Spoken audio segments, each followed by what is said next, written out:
Welcome to Watch of the Week here on Caseback. This is a series of brief reviews and previews of recently introduced timepieces. It's not a commercial, so you will hear my unfiltered reaction, my unfiltered opinion, and our guest in this week is...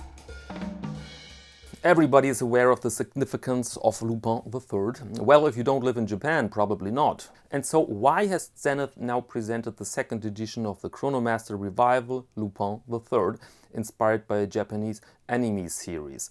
And we come to that in a minute, but first let's go over the basics. The Chronomaster revival is a line of watches which follows the 70s, as you see here with the case design. The case is made of stainless steel, 37mm in diameter. Movement is the famous El Primero 400 automatic with a power reserve of 50 hours. Hours and minutes in the center, small seconds at 9 o'clock. Central chronograph hand, 12-hour counter at 6 o'clock, 30-minute counter at 3 o'clock, tachymeter scale, and the date is located at 4:30. Our markers are rhodium plated, faceted and coated with beige superluminova, and the same applies to the hands. Stainless steel, leather bracelet, they call it that way, leather bracelet, and waterproof up to 50 meters. And let's speak briefly about the case design. I personally like this design pretty much. It stands out and it has that 70s vibe, but at the end, of course, it's a matter of taste. But what you should know though is that those cases were big. So 37mm here seems small, but with a bigger diameter the watch would be a monster. And so this is well done in my eyes.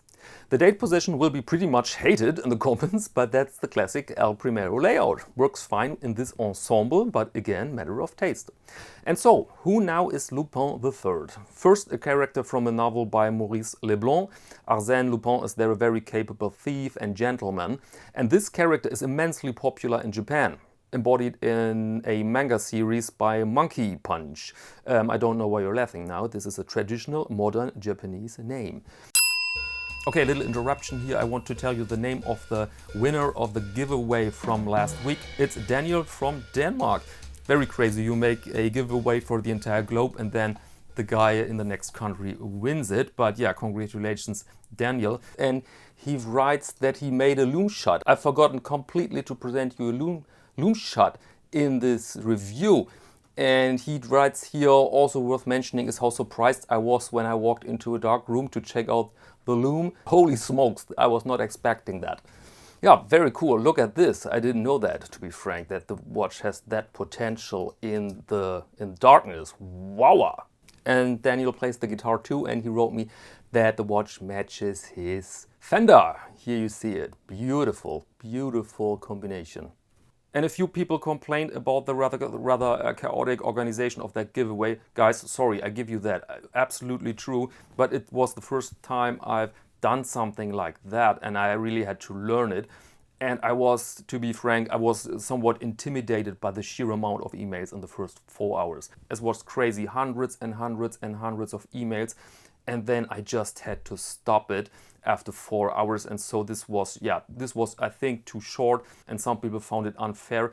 But I was also a little bit disappointed by the reaction of some people. I mean, I received messages so crazy, what kind of idiot I am, ashamed for the watch community.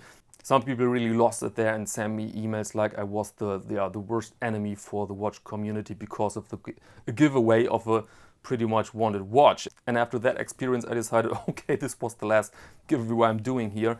The next watch I will just sell, grab the money and run. But then many people were very excited and friendly and Daniel was over the moon. And so I think this video brought excitement and joy. And so yeah, this was absolutely worth it. And so I will do this again and a little bit more organized. Okay, and now let's carry on with Lupin. The watch was introduced together with the opening of a new boutique in Ginza, Tokyo, and is available only there, at least for a couple of weeks. The entire edition is limited to 200 pieces. But where do we find Arsène Lupin on the watch? Well, the sapphire display back revealing the El Primero chronograph caliber is engraved with a drawing. So we have only a very vague connection to the character in the manga culture. And this brings me to a trend I've seen during the last 2 years, and this trend is gaining momentum. Manufacturers tend to produce special editions for single markets. I mentioned here the Tudor Glamour, first only available in Hong Kong. Then Omega presented the Snoopy obviously with the North American market in mind. And now again the Lupin. Plus, Zenith announced another revival called Liberty, and again the watch is limited and only available in North America. It's not in stock, so sold out, or more likely they want a Rolex-like waiting list.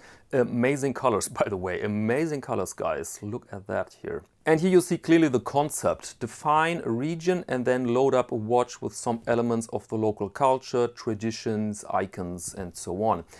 And if you think now, wait a second, is this really worth all the effort? That kind of marketing campaign for 200 watches in case of the Lupin? Well, all these watches are around the 10,000 mark, and so every of these very small editions represents between 1 and 2 million euros or US dollars. And if you see that most watch companies are in comparison to other industries relatively small, then it makes perfect sense. I've spoken about that more in detail in my last video, by the way. In case you've missed it, then check it out. And so if you're not in Japan, if you're not into manga, then this allows you to see the watch very clearly without any romantic credits. It's a well-made chronograph with a fantastic movement, distinctive design, and therefore a Trojan horse to the wallet of the Japanese customers. I'd really love it, and I'd really like to see the prices on the used market in 6 months. Okay, that's all for now. See you next Monday to Watch of the Week here on Caseback.